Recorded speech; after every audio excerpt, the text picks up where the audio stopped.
తెలంగాణలో సంచలనం సృష్టించిన గొర్రెల స్కామ్ లో సంచలన విషయాలు వెలుగు చూస్తున్నాయి. ఏసీబీ విచారణలో నిధుల దుర్వినియోగం భారీగా జరిగినట్లు తేలింది. నిన్న మొన్నటి వరకు కేవలం 2,10,00,000 మాత్రమే ప్రభుత్వ ధనం దుర్వినియోగమైందని అందరూ భావించారు. కానీ 700 కోట్ల రూపాయలకు పైగా గొర్రెల కొనుగోళ్లు, పంపిణీలో కుంభకోణం జరిగినట్లు తాజాగా గుర్తించారు ఏసీబీ అధికారులు.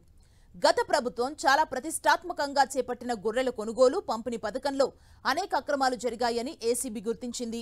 లోతుగా దర్యాప్తు చేస్తుండటంతో ఈ స్కామ్ కి సంబంధించి చీకటి కోణాలు బయటపడుతున్నాయి. ఇప్పటికే ఈ స్కామ్ కి సంబంధించి 10 మందిని ఏసీబీ అధికారులు అరెస్ట్ చేశారు. తాజాగా ఈ కుంభకోణంలో కీలక పాత్ర పోషించిన ఇద్దరిని ఏసీబీ అధికారులు అరెస్ట్ చేశారు. పశు సంవర్ధక శాఖ మాజీ సీఈ రామచంద్రరావు, మాజీ ఓఎస్డీ కళ్యాణ్ని ఏసీబీ అరెస్ట్ చేసింది. వీరిద్దరిని నాంపల్లి కోర్టులో హాజరుపరిచారు. వీరిద్దరికి కోర్టు 14 రోజుల జ్యుడిషియల్ రిమాండ్ను విధించింది.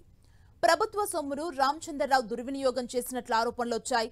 నిన్న మొన్నటి వరకు కేవలం 2,10,00,000 విలువైన ప్రభుత్వ నిధుల్ని దుర్వినియోగం చేసినట్లు ఏసీబీ అధికారులు భావించారు. కానీ ఈ కేసులో సుమారు 700 కోట్ల రూపాయలకు పైగా భారీ స్కామ్ జరిగినట్లు తాజాగా తేల్చారు ఏసీబీ అధికారులు.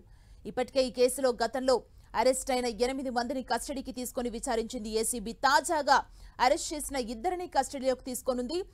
వీరిని విచారిస్తే ఈ స్కామ్ కి ప్రోత్సహించిన వారి వివరాలు వెల్లడయ్యే అవకాశం ఉందని భావిస్తోంది.